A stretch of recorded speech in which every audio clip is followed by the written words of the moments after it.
نجیب الله شینواری سپیکس نه ډېر سلامونه مې ومنئ دوستانو. په دې ویډیو کې به موږ د راشد خان په اړه خبرې کوو. د هغه مرکه 100 وکټې یونس خان صاحب چې هغه څه ویلي دي او ورسره د افغانستان او پاکستان راتلونکي لوبو په اړه شروعات کوو د راشد خان صاحب نه. راشد خان صاحب اولنی لومړی افغان شو چې 100 وکټې IPL کې واخیستې. ماشاءالله استعداد ډیر لري. نور به داسې مختلف ریکارډونه چې راشد خان به ماتی. دا زموږ ستاسې ټولو افغانانو دپاره پښتنو دپاره چې په افغانستان کې پاکستان د نړۍ په هر ګوټ کې یستی زموږ ټولو دپاره د افتخار او ویاړ ځای دی چې هر ځای کې پښتون ځلیږي موږ ورباندې خوشحاله کیږو. افغانستان چې دی دا پښتانه په د افغانستان قوم دی دا څه بل ځای نه دي راغلي چې موږ کله پښتون یادو دا د افغانستان اکثریت دی دا مشر رور دی. نو دغه چې یادو ورسره ټول افغانستان مو مطلبي. څوک چې ځان راګډی خدای مو راوله چې نه راګډی هغه سره خو موږ زور والی نه شو. نو راشد خان که بلی چې د افغانستان هر ستوری هغه په نړۍ کې دغه ځلیږي موږ ورباندې خوشحاله کیږو. که د کوزي پښتونخوا که بل ځای کې پښتون هغې ځای کې ځلیږي. هم په شاهرخ خان هم خوشحاله کیږو. ظهیر خان چې به د هندوستان په ټیم کې ښه بالینګ کاوه یا یوسف پاټان به بیټینګ کاوه نورو موږ به ورباندې خوشحاله کیدو. نو راشد خان صاحب ته مینوالو ته د ډېر مبارکي چې یو بل مایل سټون همداسې به انشاءالله ژوند کې نور هم را رواني. 6 کاله مخکې راشد خان چا پیژندنه نن راشد خان په نړۍ کې خان دی. نو انشاءالله افغانستان همداسې نور ټیلنټ به راځي. دا کرکټ چې دی هم دا ټیم به مخکې ځي. مطلب هغه انفراسترکچر ضرورت دی. هغې په اړه باندې راشد خان خپله انټرویو کې اوس جعفرخان صاحب سره کړې وه یو ورځ دوه مخکې ویلي وګوره لوبغاړي په دې باندې خبرې نه کوي ډومسټک سټرکچر او دې شینو باندې ځکه دا د لوبغاړو په کوډ اف کانډکټ کې راځي. مګر موږ ورباندې دې نه مخکې ډېرې خبرې کړي دي. هماغه شی راشد خان ووي چې استرالیا او مثلا هندوستان نور داسې د نړۍ ټیمونه چې دي د هغوی د ډومسټک کورنۍ کرکټ چې دا تقریبا 9 میاشتې 10 میاشتې زموږ چې وګورئ احمد شاه ابدالي ټورنمنټ دی یا بل دی ټول په میاشت کې دننه ختم شوی نه. شپږیز هغه ستا پریمیر T20 لیگ دی هغه کولی نشي چې هغه نشي کولی بل وکړه. دا 2-3 کاله کیږي چې بس نه کیږي. وایي کرونا په ټوله دنیا کې کرونا خاصی جدي خلکو نیولې وه. زموږ افغانستان کې چې سره چا جدي نیولې نه وه په کیسه کې نه و ځای په ځای غونډې ورڅه کېده صرف د کرکټ دپاره کرونا وه. ځکه چې فرحان کسکر یوسفزی هغې وخت کې مشر و هغه خالي مزې کولې په کیسه کې نه و. کرکټ یې تباه کاوه او انشاءالله هغه د خدای تباه که لندن کې به چېرته پروت دی یو کمبلې لاندې. نو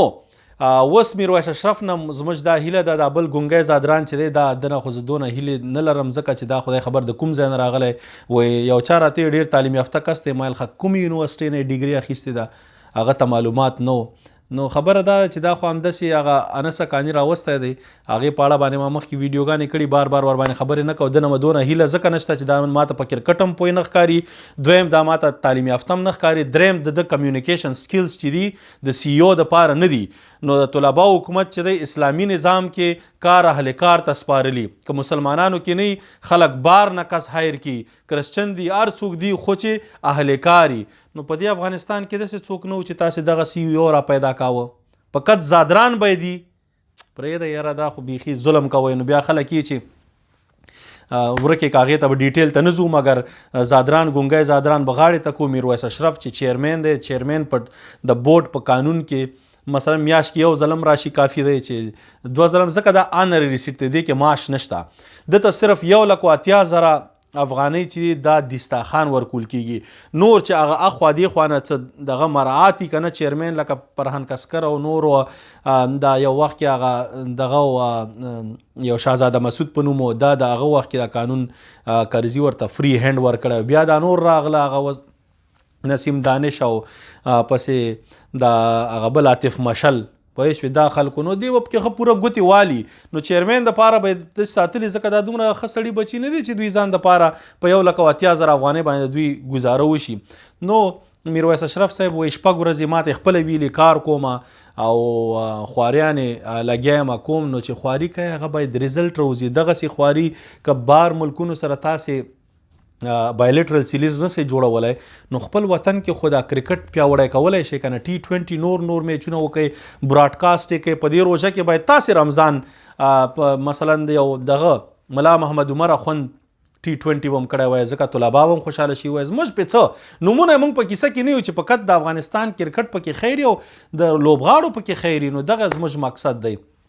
دا به مو کړی وای خم وکوه در سره مګر هغه مو ونه که دې نه وروسته چې شپږیزه را روان شپږیزې نه بغیر تاسې سره بل ټورنمنټ لوکل APL خو هسې هم سر وخوړ افغان پریمیر لیګ خو ماته نور ستاسې په دې دغه کې دونه کپره کې اهلیت نه ښکاري چې هغه به وکړي ځکه هغې دپاره باید بار دنیا نه خلک دغه روغواړي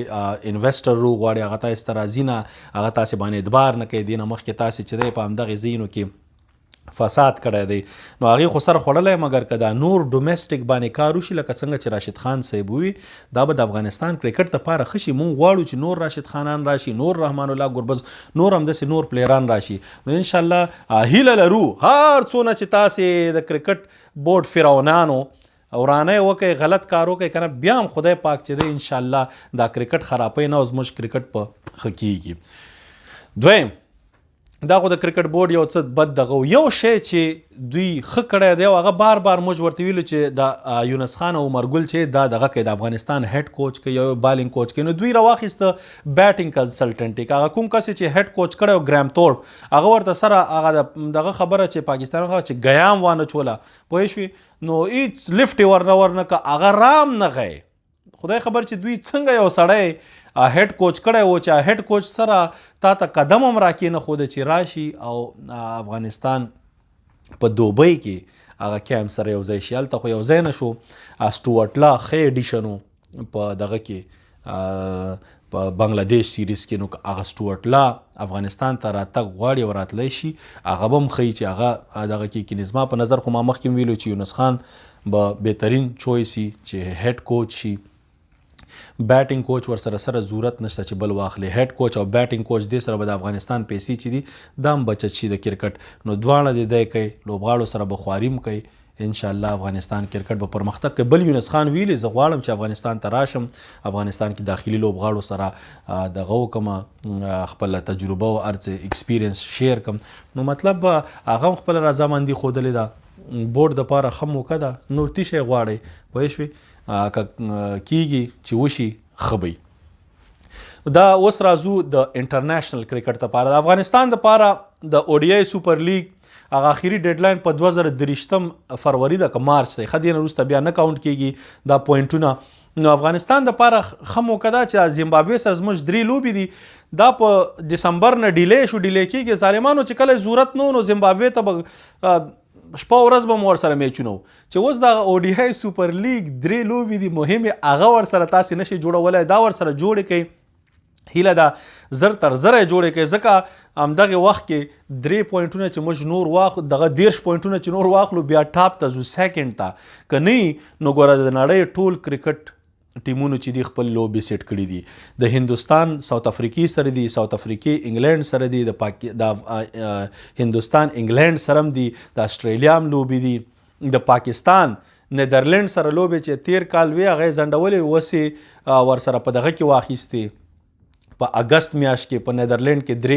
3 ون ډے میچونه دي نو پاکستان فلحال په 9 نمبر دی که 3 لوبې وګټي 90 پوینټونو سره به په 3 نمبر شي نو دا دغه چې دی ټیبل دا فلکچویټ کیږي نو چې څونه میچونه سړی وکړي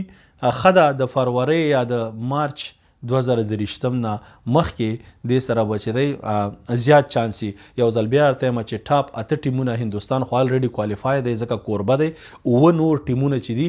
دا چې ټاپ وي هماغه به ډایرکټ کوالیفای کیږي 2023 نړیوال جام ته څوک چې پاتې شي دا بیا بل سیستم دی هغې کې بیا سره مقابله کیږي کوالیفاینګ کې به راوځي نو هیله چې افغانستان لوبې زیاتې کړي بیا ایرلینډ سره چې زموږ 15 T20 را روانې دي په ایرلینډ کې هغه هم ښه دي خو هغې نه مخکې ګوره اوس هم ټایم شته دی دا د می میاشت کې چې دی ټول وزګار دي خو که IPL دی بعضې ټیمونه اوس مثلا دا واړه خو ټول وزګار دي دغه سره زیمبابوې سره لوبې واخلئ دا 3 میچونه مو ورسره واخلئ راشد خان چې دی هغه تقریبا داسې وایي چې خپل دغه ته ګورئ نو که یو وایي چې نه زموږ پلیران د IPL کې ولوبېږي هغه هم څه بده نه ده مطلب د جون په شروع کې واخلئ داسې ښکاري سکیجول کې هغه سی خو ستاسې خو سکیجولونه ټول کینسل کیږي بیا زموږ پاکستان سره 3 ون ډے دي د سوپر لیګ هغه ورسره هر چا سره چې زموږ شي دا باید کوشش وشي چې وشي یو هندوستان سره وي هغه وځنډولې نو ګورو به چې انشاءالله هغه کله کېږي خو د افغانستان کرکټ بورډ ته پکار دی چې ښه خواري شروع کړي څونه چې مو وسه کېږي چا سره کانټیکټ وکړئ که نه بل چا نه زده کړه وکړئ مثلا چې کوم کسان در سره یا پخواني کسان و هغوی نه زده کړه وکړئ هېڅ مشکل نشته دی چې څنګه چا سره کانټیکټ وکړو حمید شینواری هملته افغانستان کې د هغه نه کومک واخلئ بل چا نه چې چا نه کومک اخیستی شي کومک دپاره خو تاسې سره هر څوک کومک کوي خو خپله ایګو لرې کوي دا شی چې زه په هر څه پوهېږم انسان چې دی دا خو عاجز بنده دی دا په څه پوهېږي یو ټک کې به د ساه وځي او لاړ به شي د دنیا نه علم سمندر دی نو هر چا سره چې د وس کېږي بس ورته پوښتنه کوه ورنه کومک اخلئ دا ټول د افغانستان خیر دی پکې چې څومره زموږ میچونه کېږي زموږ کرکټ زیاتېږي مونږ خو مینهوال یو کرکټ په راته هماغونه خوند هم راکوي ستاسې ټولو د کتلو نه شیر کولو نه یو جهان مننه دوستان یې وایي دغسې لږه اوږده ویډیو راته کوه نو روژه وه رمضان المبارک میاشت وه لږ مصروف هم وو هغه سره نو دا د نن یو څه خبر یو څه د کرکټ په اړه راغی در سره هغه شیر کړه لوی الله مسپارم ستاسې ورور نجیب الله شینواری خدای په امان السلام علیکم